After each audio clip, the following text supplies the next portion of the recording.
Welcome to the podcast. Do you ever feel like maybe, just maybe, you might be pushing your kid too hard?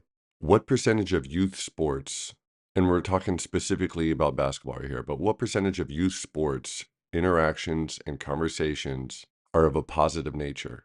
Is your son or daughter showing signs of losing the joy of the game? And is it them or is it you? Or are they not yet showing signs, but you're worried about it happening at some point in time in the future? Because they're showing signs of losing enthusiasm. Are you pushing them? Like it actually feels like you're dragging them to do things related to basketball? Are you constantly reminding them to go outside to shoot, to do the dribbling drills in the basement? And most importantly, do they show signs of resisting? Are they rolling their eyes, walking slow, stalling, complaining, saying they feel sick or hurt, coming up with any excuse possible just so they don't have to do it? Which is an important distinction because they should feel like they get to. It should be fun. It should be something that's enjoyable. Not have to, not must, not forced, but get to because it's fun. They enjoy it. And that's an important point because it shouldn't feel like they have to. They should want to, right? It's a sport. It should be fun. And are you doing this for them or are you doing this for you? It's an important question. Arguably the most important question in the equation. Are you a former player? Is it important to you that they carry on your legacy in some way? And as hard as it is to avoid, try not to over compare them to the work ethics of other kids because they're all different. So why did your kids start playing sports in the first place? Why did they start playing basketball? Because remember, if it isn't fun, it's going to start to feel like work. And work isn't fun for kids. And I'm not talking about college age players, guys and girls that are on scholarship, that are receiving NIL money to perform, to produce. I'm talking about kids, some of whom are 9, 11, 14 years old, still finding joy, still finding passion, still discovering how beautiful this game can be. They're not thinking long term, they're thinking about today. What makes them feel good? And you want this sport, you want basketball to make them feel good because you're old enough to know that it's going to help them in so many other ways. But it has to be fun.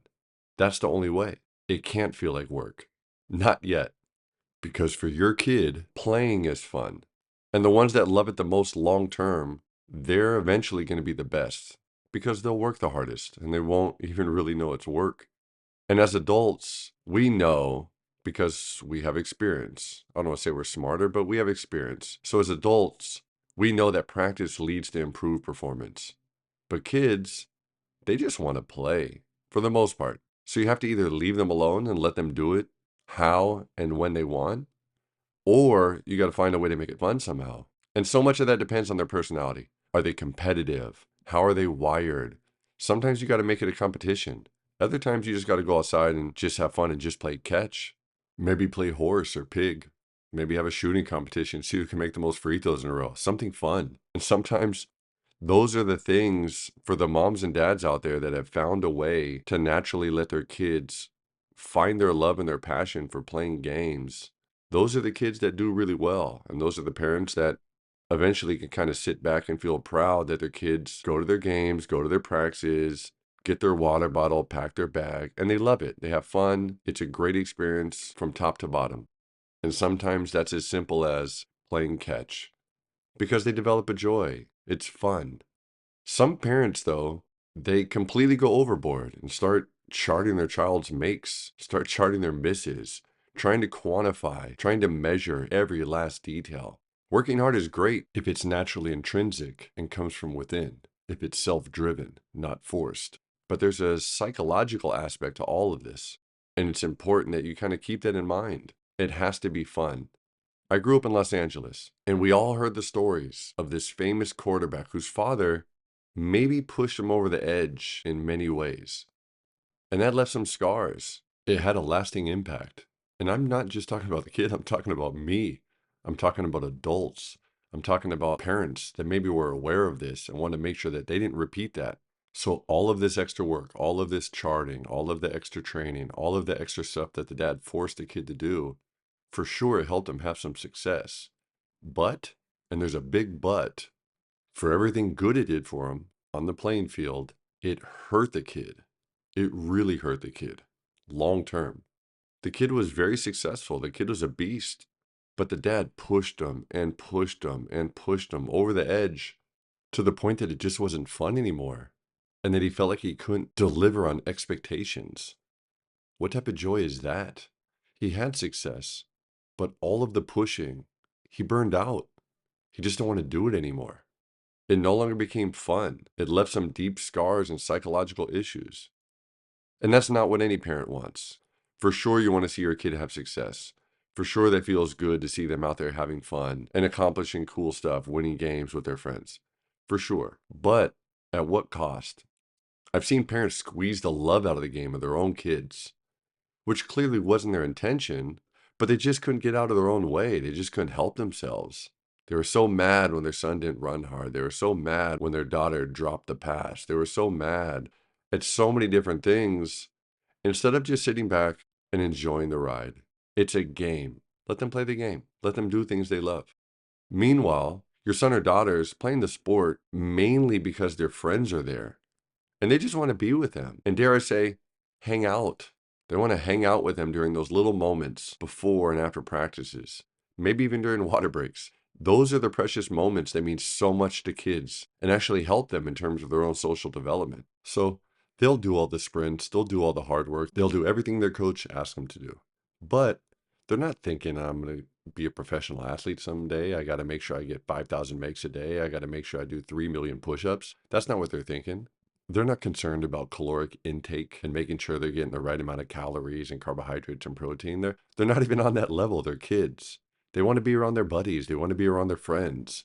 They want to play. They like the game. They like the thrill and the joys of the crowd and people clapping and cheerleaders and getting to wear their uniform to school on game day. They like that. They enjoy it. It's fun. But they're not planning it all out. They're not adults. They're not thinking in those terms. And maybe they're not chasing excellence, but chasing the feeling of belonging to their peer group. And that's okay. If the group is a good group of kids, that's okay. You're lucky that they're seeking acceptance and approval from a group of kids playing sports, because it could be worse. Groups of bad kids doing bad things, that exist. Gangs do exist. So if your son or daughter is seeking the approval of their teammates through sports while they're learning all kinds of important life lessons, cause and effect, working together, learning through trial and error, finding the joys in winning, dealing with defeat, learning how to process that, that's great. What more could you ask for? And none of us are perfect. I know I'm not, but I never wanted to be that dad. You know what I mean? We've all kind of heard the story about that one dad or that one mom that just goes completely nuts on their kid, yelling, screaming. You hear it in the games. They yell at the referees too. That's what this person does. So they're yelling at the refs, they're yelling at the coaches, they're mumbling, and you see them dragging their kid to the car, and you know that car ride is just going to be awful. And you have to wonder, you have to put yourself in that kid's shoes. How long are they going to want to deal with that? And I've already done a podcast talking about the infamous car ride home. So if you haven't heard that, please check that out as well. But how long are they going to want to deal with that? How long are they going to want to have to constantly anticipate getting into that car, getting yelled at, getting ridiculed, getting pushed, getting prodded, getting questioned? That's not fun for them. How long are they going to want to deal with that? Until they decide, you know what? I don't even like sports anymore. I don't even want to deal with this. I got to get in the car. I get yelled at. I go to the game. I get told I got to score 30 points or I'm going to get, it's like, why do we do all this for you? Why do we invest all this time for you? If I'm going to take you to this game, if you're going to push them that hard to the point that they don't love it anymore, why are you doing that? So don't be that mom. Don't be that dad. You have to be creative to help them find ways to truly love the game, not find ways to squeeze the passion out of them. Their own passion is going to be what drives them. Find a way to stimulate that. So let's ask yourself, do you scream and yell from the stands? Is that your voice that's the loudest in the gym? And are you embarrassing your child? Are they constantly looking at you? Do they have to constantly kind of have that feeling with their friends, with their teammates, where they're kind of embarrassed? Like, yeah, that's my dad. Do you know better than every coach, every ref? No, those are humans out there. And we're lucky to have some of these referees that are a little bit older, that maybe need extra strong glasses, that maybe don't make it up and down the court as fast as they could or should. And I'm not trying to be mean or funny or go off on a tangent talking about the referees, but we're literally lucky that we have these people. And some of them do suck. I don't know if that's the right way to phrase it, but some of them do suck. It's like some of them make mistakes left and right. Some of them seems like they don't even know where the baseline is, or they forgot that there's something called carrying or 3 seconds or whatever the case may be. Some of them suck. And it's youth sports. They're not professional referees. They're not of that level. We're literally lucky that we have these people, or else we wouldn't even be able to have the games. So be appreciative. Know that they're not perfect. Know that they're making mistakes, but be appreciative and let them try the best they can to do their job. So cut them a little bit of slack. Know that they're not cheating on purpose. They're just doing the best they can. So respect it, appreciate it. Or find out how you can sign up to be a ref and go out there and do it better. But back to not screaming from the stands, how do you think that makes your son or daughter feel? If you're the one constantly yelling at youth games, maybe it's you. Maybe you are the problem.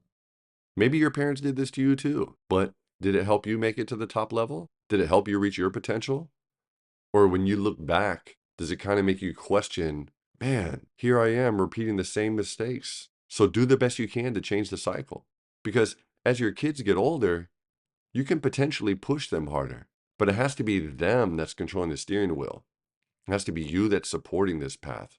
Just sit tight, sit in the passenger seat, buckle up, help point out the directions here and there, but mainly when they ask you for them. Otherwise, you're constantly being a backseat driver, trying to steer their path, pushing, prodding, and taking away the joy.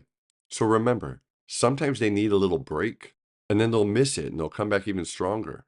But it has to be at their pace and on their schedule, and that's okay. Find ways to offer to take them to shoot or play catch, but don't be disappointed when they say no. However, I'm not suggesting that they should just be allowed to lounge around all day playing video games or on their cell phones or iPads. If anything, threaten them with making them read a book if they don't want to go play outside by themselves. It's honestly not an easy situation to deal with because it's hard to know when you're at that point, when they've reached a point where they're kind of creeping into a little bit of burnout. But if they've played an entire season, they've had a double practice load, they have homework, they have this, they have all kinds of other stuff going on, and you're constantly dragging them from place to place, from practice to game to practice to game, and it's kind of become this almost how I kind of feel that baseball is like a 13th month season. I know that's mathematically not possible, but it feels like baseball has kind of evolved into this 13th month season where it's always constantly batting practice, pitching practice, fielding practice, practice, games, tournaments, practice, games, training. You don't want them to feel like that. You want them to love it. You want them to have something to look forward to. You want them to work towards something. So it's not an easy situation to deal with. But we know, and we can all agree that we don't want them to burn out. But it's even harder to accept sometimes, even though you don't always want to allow yourself to recognize it. You have to find a way to make the game fun for them, and then it won't feel like work. And I said that before, and I want to stress that. You don't want it to feel like work. You want it to feel like fun. It's a game. There's a famous saying that sometimes applies to adults that just work, and they never slow down. The people that work so hard and maybe increase their stress levels. You know that saying, right? And who knows? You might fit into that category because you're so focused on working and providing for your family, which is understandable and honorable. But sometimes you work so hard that you end up missing those special moments with your family, right? You work all the time. And finally, you come to the realization that you need to, and here's that famous saying, stop and smell the roses. You've heard that, right? So you change your schedule so you can make your kids games and practices and be there for them. And then without even realizing it, you push them to grind like you were doing because that's what you know until you stopped to smell the roses. So you're forcing them to increase their own stress levels to the point that the game isn't fun anymore. So make it fun. Let them drag you. Remind yourself that this is their path. Support them, encourage them, be there for them, but don't force them. Everybody who does anything too much, you run the risk of getting to the point where they feel like they might burn out. So help them diversify their activities when you sense they're getting to that point. Because best case scenario, they start dragging you along with them. And keep in mind, every kid is different. And it's hard sometimes to see those signals. But if they're dragging their feet when you take them to practice, if they start complaining, they don't want to go, why do I have to do this? I don't want to do it. Forget about the money you're investing. Think about the time. And you don't want to do anything detrimental where they lose the love, they lose the passion for something that can help them so much. And speaking of helping people, these podcasts are about sharing wisdom, are about opening discussions, and about making sure that parents know you're not all alone out there with these thoughts. You're not alone with these problems. Kids are blessings, but they provide some challenges. They make us have to problem solve, and we all want what's best for them. So do the best you can to help them on their path and help them fall in love with the process. Please don't forget to like, share, subscribe, and we'll keep sharing wisdom. Come get some.